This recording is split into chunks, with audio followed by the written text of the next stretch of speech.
रहुओ सब करी जयकारा कहे में पैसा ना लागेला।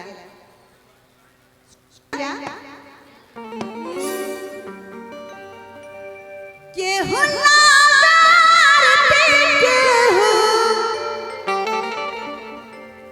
गावता भजनिया केहू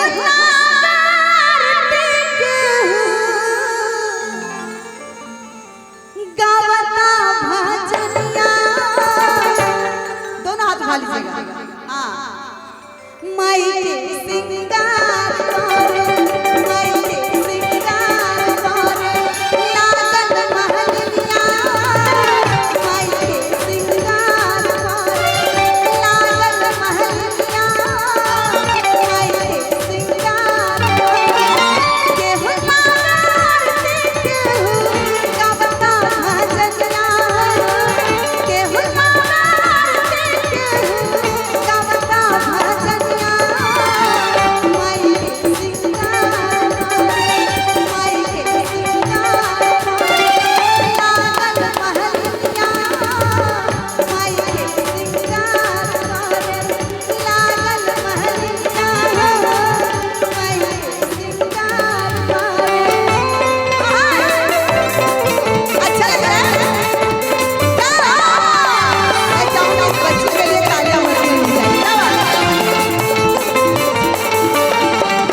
बहुत ही सुनहरा जो संजोग होता है ना वो मेरे साथ होता है कि जहाँ मैं भजन गाऊं अपने आप एक छोटी सी कन्या इस दरबार में डांस करने लगती। इसका मतलब माँ का आशीर्वाद मुझे मिलता आया है और आज भी मिला है। और कहते हैं ना हम घर में जब जगराता रखते हैं नवरात्रि रखते हैं तो हम कन्या को जिमाते हैं। तो ये है माँ के रूप में। और जब माँ को हम श्रृंगार करते हैं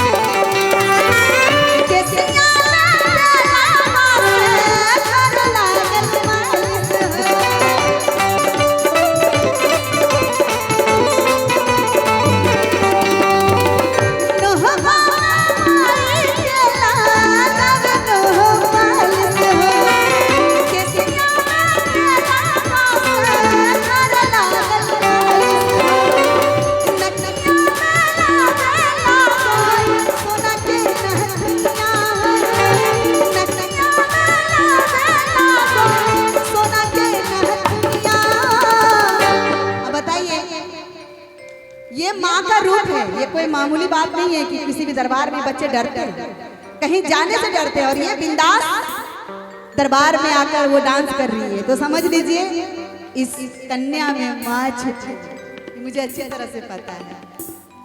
माई के सिंगार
माँ को मनाना, पिता को मनाना, भगवान को मनाना, लेकिन साथ ही साथ अगर आप सभी दरबार में इकट्ठे हुए हैं, मेला तो देख लिए, आज जागरण की रात है। मैं चाहूंगी, मैं ज्यादा परेशान नहीं करूंगी, लेकिन बीच बीच में तालियां होती रहनी चाहिए भजन के साथ, ताकि माँ को फील हो, एहसास हो कि नहीं सभी दरबार में सारे भक्त हमें याद कर रहे हैं, हमें जगा रहे हैं। तो जरा दोनों हाथों से तालियां बजती रहनी चाहिए भजन के साथ। हाँ जी, ये देखा गया है कहीं भी अगर जागरण का नाम हो बहुत देर तक बर्दाश्त नहीं करते हैं, लेकिन नहीं, ऐसा नहीं है। हम कोई भी शुभ काम करते हैं तो ईश्वर को याद करते हैं, माँ को याद करते हैं, इसलिए यहाँ कोई कमी नहीं होनी चाहिए, है ना बाबू, है ना? आराध्या राजगुप्ता। नाम आराध्या राजगुप्ता। ओ, तो सभी तालियां बजाएंगे? हाँ हाँ। आप सभी को बोलिए कि सभी तालियां बजाइए भजन के साथ। आप सब भजन के साथ तालियां बजाएं। So sweet। आसन के ऊपर ललस लल